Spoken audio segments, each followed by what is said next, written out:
सुप्रभात बच्चों, कैसे हो आप सभी। आज हम पढ़ेंगे पृथ्वीराज भाग 2। पृथ्वीराज भाग 1 में हमने पढ़ा था कि पृथ्वीराज चौहान को उनके नाना अनंगपाल ने गोद ले लिया था, जिसके कारण दिल्ली और अजमेर का राज्य एक हो गया था।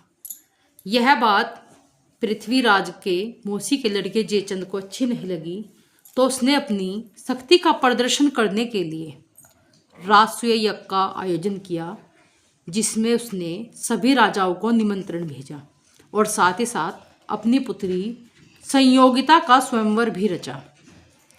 पृथ्वीराज जयचंद के बुलावे पर यज्ञ में नहीं आए। जयचंद को यह बात बहुत बुरी लगी और उसने क्रोधित होकर पृथ्वीराज की एक सोने की मूर्ति बनवाकर द्वारपाल के रूप में अपने महल के द्वार पर रखवा दी। पृथ्वीराज से संयोगिता पहले से ही प्रेम करती थी, तो उसने जयमाला पृथ्वीराज की सोने की मूर्ति को ही पहना दी। जब जयचंद को यह सब मामला ज्ञात हुआ, तो उसने अपनी बेटी संयोगिता को घर से निकाल दिया और गंगा के किनारे स्थित महल में भेज दिया।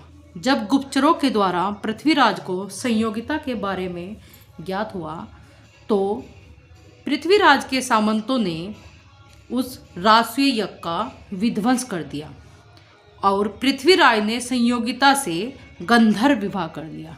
गंधर्व विवाह होता है जिसमें माता पिता और समाज की सहमति नहीं होती, और वह उसे हरकर अपने साथ ले गई। जब यह बात जयचंद को पता लगी, तो उसके सैनिकों ने पृथ्वीराज और संयोगिता को चारों ओर से घेर लिया।